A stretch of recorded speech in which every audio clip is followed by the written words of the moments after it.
Hello, another 60 seconds dedicated to Mudlark. Now, I'm really enjoying this book. Every chapter has been designated to a specific section of the Thames.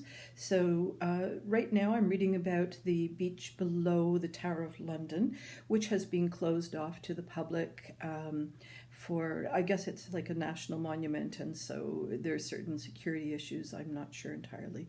But every once in a while, the beaches open up to the public, and they get to do medlarking as well as the old time enjoying of the beach. Then there's Wapping, which is where I believe the original river police station was created. So there's all kinds of finds that have to do with Renaissance or back at the tower, or with police related things, handcuffs. There's also a great discussion about the history of coins and how they were counterfeited, and the tricks that they used to avoid counterfeiting. So these middle chapters are really interesting, and every once in a while she goes off on a wild tangent and imagines, if this particular pair of handcuffs was made by such and such a blacksmith or had such and such a prisoner in it. So I tend to kind of leave those little flights of fancies, but thankfully they're short. I don't know why those don't appeal to me, because usually those kinds of flights of fantasies do, but I'm too interested in the actual facts, which is kind of interesting, seeing as I mostly prefer fiction. Anyhow, see you again. Well, hello again. The last 60 seconds for Mudlark are a little bit disappointing. I found the last two chapters to be a bit of a downer compared to the previous chapters. She's taking a look at what currently is happening to the Thames as modern erosion and modern development are taking its toll. Rising sea levels are affecting the estuary. There's a bunch of landfill projects that have taken place in the estuary of the Thames that really are environmentally a problem. There's still opportunities for mudlarking in those areas, but they're also facing a whole lot of detritus, is that how you say it, from the modern era plastics, and there is also human remains. People from the past used to drown and so forth in that area, so there's a discussion about human bones. Not quite as interesting unless you like your sort of modern Gothic, I guess. It certainly has a Gothic kind of feeling to it in those areas. Anyways, I would recommend Mudlark 100%. I think what was lacking was pictures. Definitely could have used pictures and more detailed maps. I think that would have just added to the experience. Back again in a little while. I've moved on to Extinction and Evolution by Niles Eldredge. This chart has made a big difference in my understanding of evolution. On the left, we see this sort of timeline that Darwin proposed in The Evolution of Species. And it's not inaccurate, it's just that it takes a much longer view. So quite often if you see a graph that takes over a huge span of time, you see a straight line like that. Whereas if you look at this one, where we have the punctuated equilibria, this is what would happen on the sort of intervals along that straight line to the left.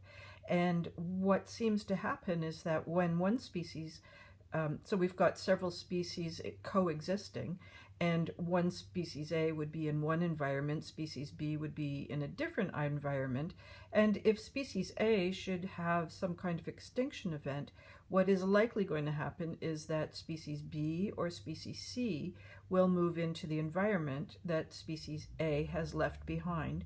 Or if it's a complete extinction and the environment or habitat of A is, completely not available, then we see B and C continue to coexist in their areas. And that's what is the process of evolution according to environment. And so this whole coexistence side by side in different environments is the piece that was missing for me, and not understanding like how a fish turns into a frog kind of thing. So that helps to make it a little clearer. And so does the description of the timelines involved. This would describe thousands of years worth of evolution, and this would describe millennia. Well, I'm back to reading Evolution and Extinctions, and I find this is a book that, despite the number of really amazing photos, I have to go back over it because you get further and further into the book. There's more and more information that's being delivered. There's a lot of knowledge that you have to kind of carry along. It skips through things fairly clearly but quickly. So yeah, there's just a lot of bits and pieces to remember, and so sometimes I have to go back and reread it and check it out. Now, one of the things, like, you see this? Okay, that's it. In the description up here, it's not telling us what the size is. So is this an enlarged picture, or is this a life-size picture? Like, if it's life-size, that gives me some kind of idea of scale. But if it's just an enlarged picture, I really don't know, because these guys back here, I have no idea of scale. And so one of the things that's, to me, a bit puzzling is, are we talking about itty-bitty creatures, or are we talking about really big creatures?